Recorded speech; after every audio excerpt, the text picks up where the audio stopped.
During sprint planning, the Scrum team creates two outputs, the sprint goal and the sprint backlog. The sprint goal is a high-level objective that provides guidance to the development team on why the work of that sprint is important. It could be a customer outcome, a business impact, a learning goal, a risk reduction objective, or anything else that helps the development team work cohesively towards a shared goal rather than on separate initiatives during the sprint. The sprint backlog can be thought of as having two components, the what of the sprint and the how of the sprint.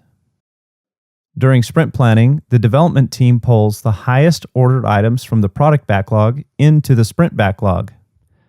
They pull as many items into the sprint as they forecast can be delivered into a done increment within the sprint time box.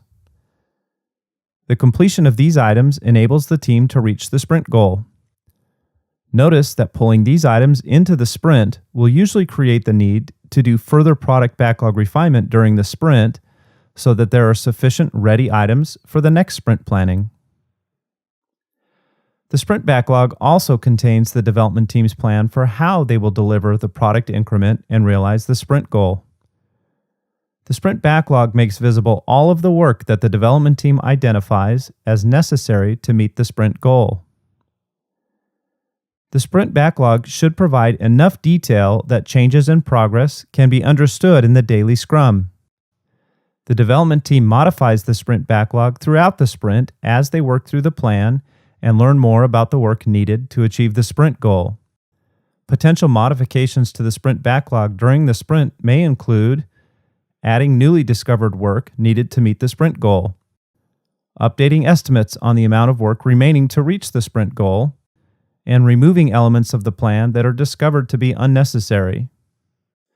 Only the development team can change its sprint backlog during a sprint. The sprint backlog is a highly visible, real-time picture of the work that the development team plans to accomplish during the sprint, and it belongs solely to the development team.